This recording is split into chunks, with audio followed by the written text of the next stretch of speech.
महाविकास आघाड़ी के नेताओं ने आज मुंबई में सीट बंटवारे को लेकर बैठक की है। एमवीए के नेता कल भी अपनी बैठक को जारी रखेंगे। आज उन्होंने राज्य के विदर्भ और मराठवाड़ा क्षेत्र की सीटों पर चर्चाएं की हैं। इन क्षेत्रों में शरद गुट की एनसीपी और शिवसेना यूबीटी दोनों की उपस्थिति सीमित है, जबकि कांग्रेस मजबूत है। ऐसे में देखना यह होगा कि सीट बंटवारा बिना हो हल्ला के एमवीए में होता है या नहीं, क्योंकि दावेदारी सीट के अलावा सीएम पद को लेकर भी होगी।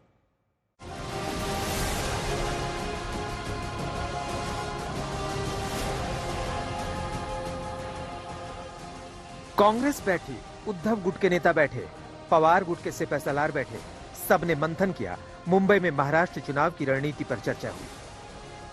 महाराष्ट्र विधानसभा में 288 सीटें हैं। नाना पटोले का दावा है कि एमवीए 12 अक्टूबर तक 200 से ज्यादा उम्मीदवारों का ऐलान कर देगा। हमारी चर्चा एकदम सकारात्मक है और महाविकास आघाड़ी उसी आधार पर आगे चल रही है।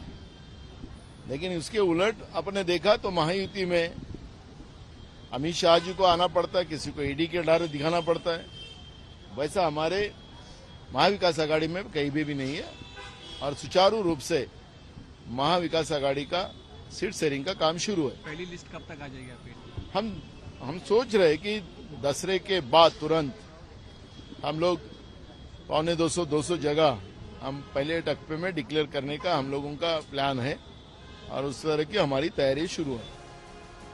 2019 के महाराष्ट्र चुनाव के बाद महाविकास आघाड़ी यानी एमवीए का गठन हुआ था, जब बीजेपी संग गठबंधन में चुनाव लड़ चुकी शिवसेना एनडीए से अलग होकर शरद पवार गुट और कांग्रेस के साथ जा मिली। इसके बाद तीनों मिलकर लोकसभा चुनाव लड़े, जिसमें महायुति को कड़ी टक्कर मिली।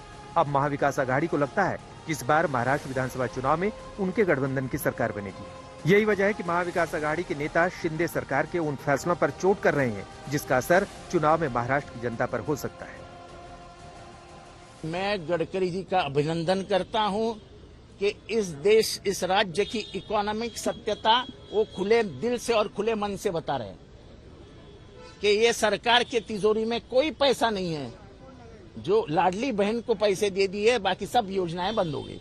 यही मतलब है जो हमारे भाजपा के नेता नितिन गडकरी जी कह रहे हैं।